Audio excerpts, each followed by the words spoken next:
Hi guys! Welcome back sa aming mini vlog for today's video. Samahan nyo naman kami at i-share namin sa inyo ang pagtimpla ng aming ube cheesecake frap. Let's go!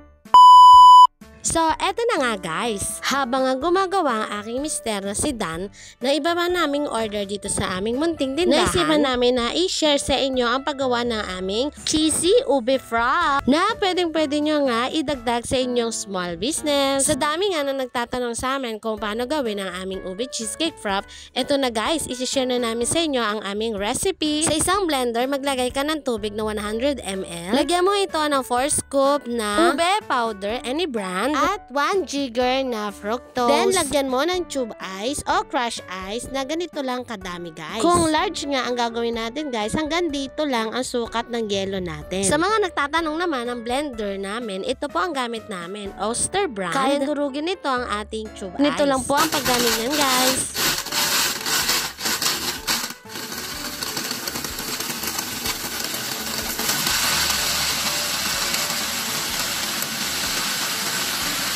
At magiging ganito na ang kanyang itsura, o diba? Guys, kumuha po tayo ng 22 ounce na pipi cup. At lagyan po natin ng sticker. Ang sticker po namin guys ay nabibili po sa Shopee. Pwede ko po i-share sa inyo sa comment section kung saan ko po nabili yan. Kagandahan nga dito guys, pag nagpagawa ka ng sticker sa kanila, ay ganito na ang marireceive mo. I-email mo na lang sa kanila kung anong logo ang ipapagawa mo, then i-deliver na po yan sa inyo. At syempre, ang isusunod nating ilalagay, itong ating cheesecake. Ilagay mo lang to sa baso, gawin mo lang po yung para maganda naman po ang ating presentation ng ating ube cheesecake. At ilagay na po natin ang ating ube flavor. Ganito dapat ang itsura ng ating ube flavor. Kung halimbawa naman guys, ang nagawa nyo ay medyo malabnaw o watery, dagdagan nyo lang po yan ng yelo. At huwag po natin kakalimutan na maglagay ng fructose o sugar para syrup para hindi na matabang ang ating timpla. At syempre, lalagyan po natin yan ng whipped cream dito po sa ibabaw. Diba guys, may another negosyo idea na naman po tayo na pwedeng idagdag